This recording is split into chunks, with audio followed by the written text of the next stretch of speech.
Hi folks, this is Walker Armstrong, Executive Director of the Pilot Mountain Baptist Association, bringing you lesson 4 of the Leadership Loop. I'm excited about being with you today to talk about a little things that we can do to add to our leadership development as individuals. We've been teaching on what I call a leadership loop, which is illustrated through this graphic. You notice that this is a representation of what some people refer to as an affinity loop. And in this, we see two things. Well, it helps to have it the right side up, excuse me.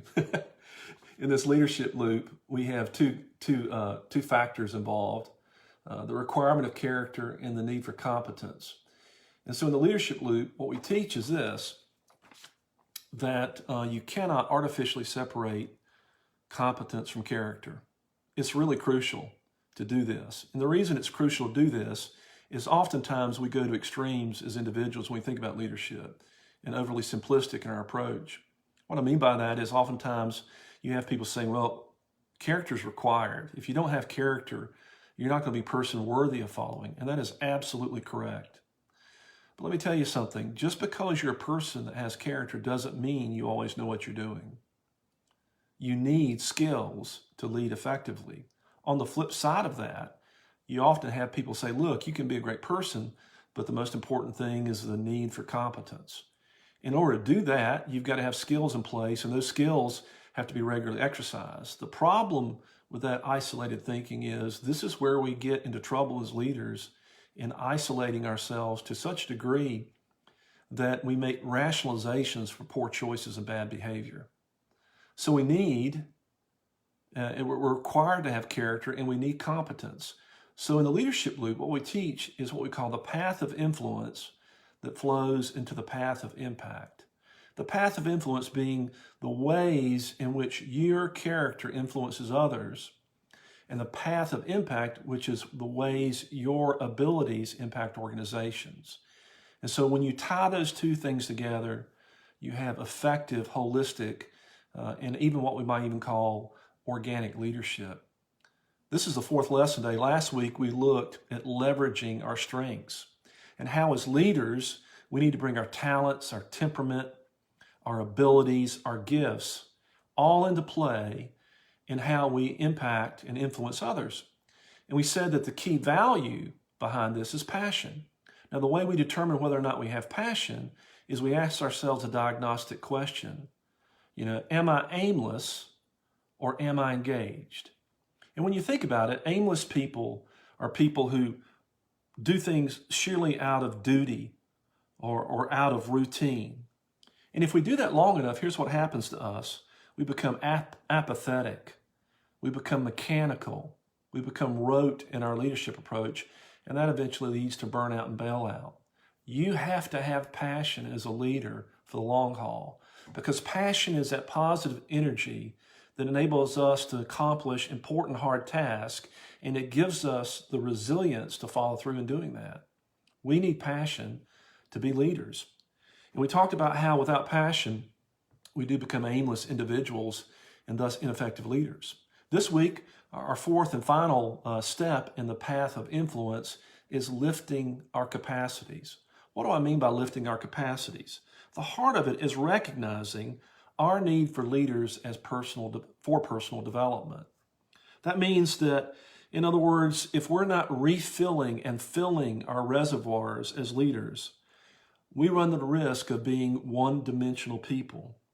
We become people who rest on our laurels, rest on our past successes, and we become stale and even mechanical in how we lead others. So how do we determine if we're lifting our capacities as leaders? We do it by asking the diagnostic question, am I operating from a mindset of scarcity or am I operating from a mindset of abundance? What do we mean by that? Well, a mindset of scarcity goes like this. It believes that you don't have enough resources, talent, time, abilities you need to do the job you need to do. It's this idea that if I only had fill in the blank, then I would be able to lead. So you're always looking for more resources before you give yourself the permission to lead effectively. A scarcity mindset will eventually end in detachment as a leader. How does that compare to the abundance mindset? The abundance mindset recognizes that God has given you everything you need in the present tense to do what you're called to do, and has given you the accountability to do it.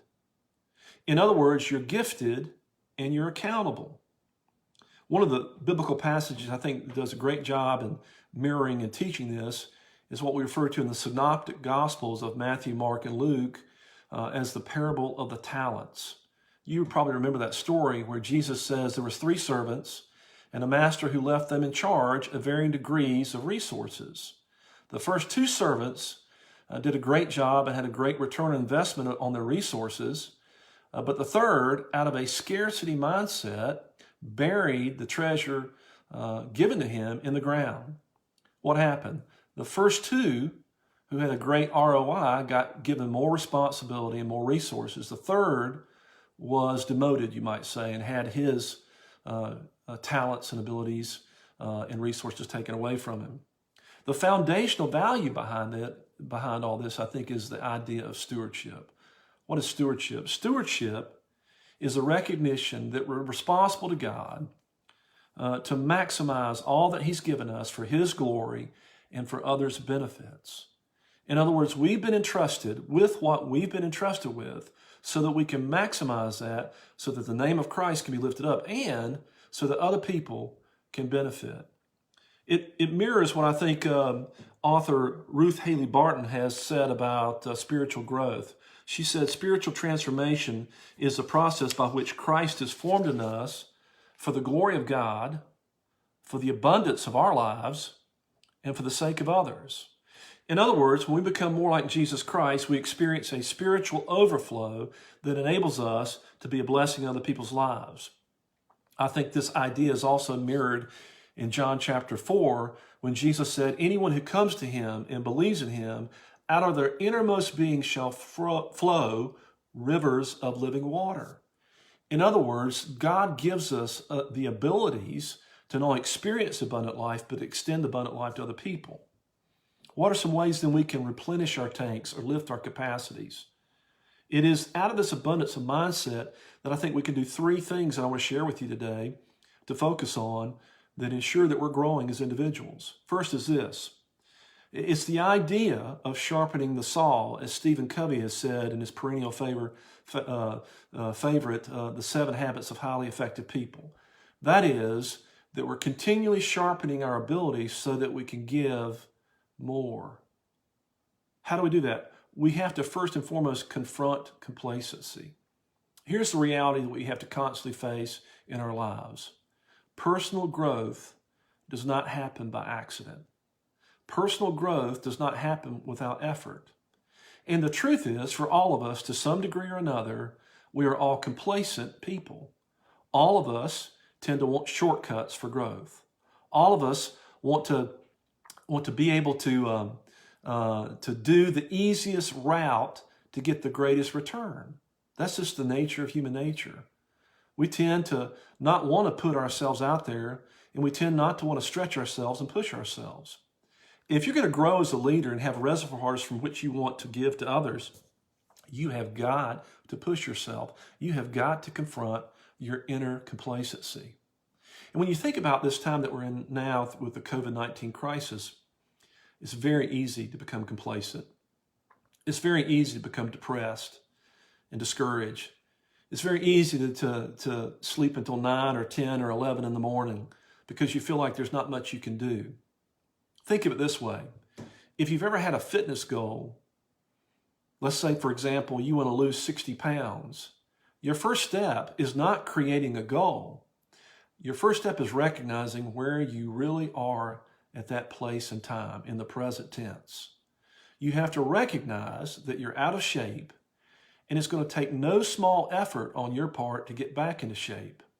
It's going to require you to continually confront your nature and your tendency to be complacent, to want to give up, to want to take shortcuts. And if you're going to grow as a leader and have something to perpetually give to others, you've got to confront the complacency. Sometimes what happens with us is success becomes our greatest enemy. We have some success as leaders and we think that we've arrived and we start resting on our laurels, and before you know it, we become stale. The tank is empty and we don't have anything to give from. Listen, friends, I'm going to tell you something right now. Every day you ought to challenge yourself. Every day you ought to stretch yourself. Every day you ought to think about different ways in which you can grow as a person. And when you do that, not only do you individually benefit from those kinds of mindsets and tendencies and change perspectives, but other people benefit as they follow you. So confront complacency. The second one is seek solace or solitude. What do I mean by that? I mean this, that as a leader, you need to remember that you need to restore your soul. To lead effectively, to influence others, you've got to be a person that operates out of a sense of abundance. And to do that, you need to restore your soul. And to restore your soul, you need to spend time alone with God. The best example of this to us is Jesus Christ. In the midst of a harried schedule and busyness and meeting multiple types of human needs, the scriptures tell us that he often would pull himself away, go to a remote place and pray. In fact, the disciples, after a period of time, began to notice a correlation between Jesus going apart and praying and the anointing that was in his life and the power that was in his life when he did public ministry. The private fed and enhanced the public. That's true for us. During this time, you might have more time than you'll ever have in your life as an adult to go away and pray. Now, what happens with us, especially those of us who are in the West, is we think that this is a luxury to pray. We think that it's a have to pray instead of a get to. And in this time of downtime, you can redevelop the habit of seeking solitude, allowing God to restore your soul, allowing God to feed your soul, allowing God to give your mind expanded capacities to think and to dream and to do. I don't know of anything more important that we can do during this time of crisis than to become more deeply enamored with God through prayer. It's the most important thing that I've recognized recently in my life as I've sought to grow as a leader, that I need that regular daily rhythm, not just where I'm just reading the scripture and praying about needs, but I'm allowing the Spirit of God to come and minister to me and fill me and give me a sense of purpose and enhanced capacity. So not only do you need to confront complacency, you need to seek solitude or solace. And third and finally, you need to boost balance. It's not just wise to focus on your job and ministry as an individual. That's the tendency, especially I see in people in ministry. We become one-horse ponies. Several years ago, the counselor and author Robert Clinton did a research of 1,000 pastors. And his goal was to find out who finished strong. And unfortunately, 70% of the people he studied and surveyed did not finish strong, that were in ministry. And one of the reasons he discovered that was this idea of one-dimensionality. That is that ministry was the only thing that people knew. Let me tell you something. You need balance in your life. You need margin for your family. You need margin for friendships. And here's something. You need margin for hobbies. The healthiest pastors and spiritual leaders of ministries that I've ever known are people that have healthy habits. It doesn't matter what habit it is, but it's a habit that enables you to grow and learn and stretch both hemispheres of your brain, both the left and right hemispheres, so that you can be a person of substance and depth and breadth. Let me encourage you during this time to read into areas you've never read before, to listen to lectures online of topics you have no expertise in, to think about ways in which you can learn brand new things, not so you can just share them in a message, or not so you can write a book or do something directly attributable to that knowledge, but learning for the sake of learning, that you grow as an individual. So how do we assess ourselves at this point to see if we're operating from a mindset of abundance or a mindset of scarcity? Here's 3 quick questions that we can ask ourselves. Am I always tired or resentful? That could be an indication that the reservoirs are low. Do I ever feel like that I can never come apart and rest? Do I think that rest is a luxury? That could be an indicator. Thirdly, do I think that enjoying myself and having hobbies and having things outside of ministry and having rich relationships outside of ministry is something that is unspiritual? We need to take this time during the crisis to take better care of ourselves. God has called us to be a steward of our lives, of our health, of our intellectual development, of our spiritual development, and of our social development. We need to eat healthier. We need to spend extended time in prayer, enjoying God for the sake of enjoying Him.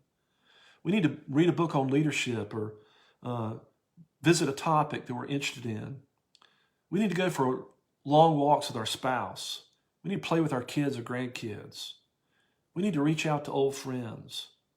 When you have an abundance of time, you should invest it in yourself that you might have more to give to other people in the future. I hope this has helped you today, and look forward to talking to you next week about how we can begin on the path of impact and learning those essential skills. God bless you.